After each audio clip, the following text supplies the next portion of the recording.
السلام البنات ومرحبا بكم معايا في فيديو جديد ووصفة جديدة على قناتكم سما أولاد. اليوم إن شاء الله غادي ندير معكم قرشلة حلوين بدون زبدة وبمكونات اقتصادية وطريقة سهلة وسريعة. نتمنى هاد الطريقة تعجبكم، ودابا نخليكم مع المكونات وطريقة التحضير.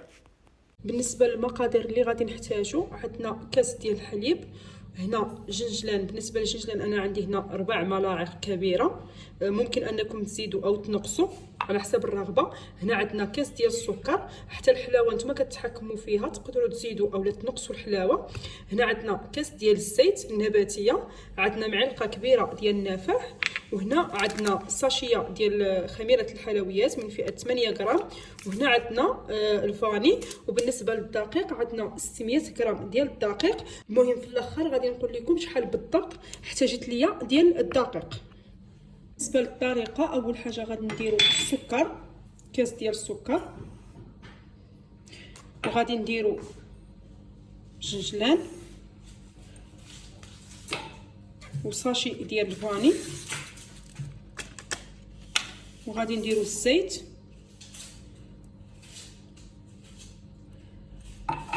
والحليب، وغادي نزيدوا معلقه ديال النافع، وغادي نخلطوا مزيان هاد المكونات حتى يندمجوا لينا. ومن بعد غادي نزيدوا خميره الحلويات والدقيق. بالنسبه للدقيق راه غادي نزيدوه تدريجيا.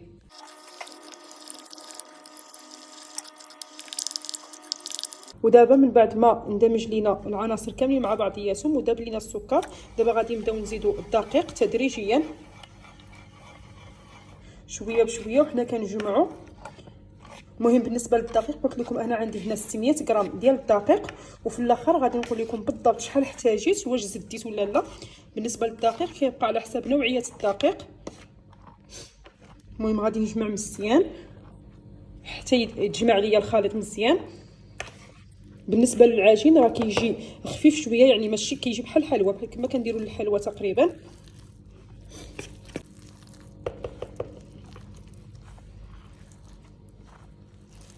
غادي نجمع العجين ديالي مزيان وغادي نعاود نتلاقى معكم ان شاء الله. غادي نزيدوا 8 غرام ديال خميره الحلويات،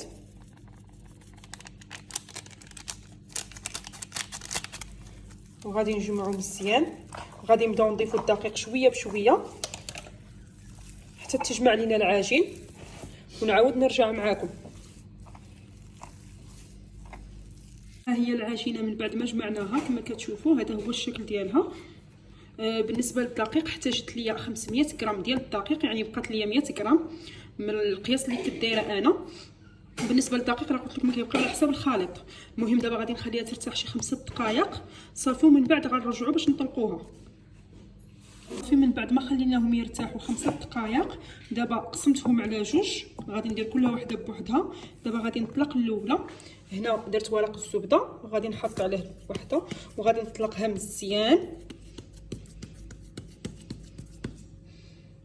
غادي نطلقها مزيان وغادي نعاود نرجع معكم.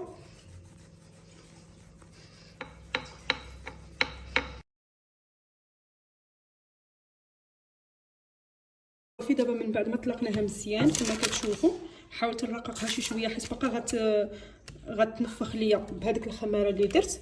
دابا غادي نجيبوا هذه القطاعه هذه ديال البيتزا، درت فيها الدقيق باش تعاوني في التقطيع. دابا غادي نبداو نقطعوا بحال هكا، غنديرهم صغار،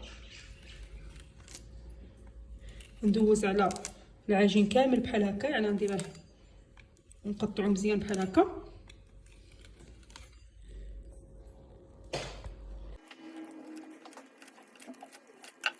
من بعد ما قطعناه غادي نحيدو الجوانب بحال هكا، وغادي نعاودو نقطعوه بحال هكا، نقطعو صغير. المهم بالنسبه للحجم راه نتوما اللي كتحكموا فيه. غادي نقطعو كله بحال هكا ونعاود نرجع معكم.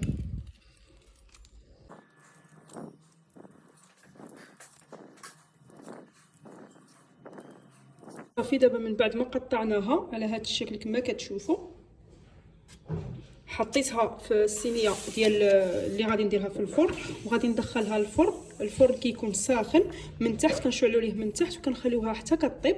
وملي كطيب لينا كتبقى تحمر ليا من تحت، هذيك الساعه كنرجعوها لتحت تحمر، ومن بعد كنبداو نقلبوا فيها بحال هكايا حتى كيتحمروا مزيان، عاد كنخرجوهم من الفرن. بالنسبه للكره الثانيه غنديروا ليها نفس الشيء، حتى هي غادي نطلقوها وغادي نقطعوها وغادي ندخلوها حتى هي للفرن.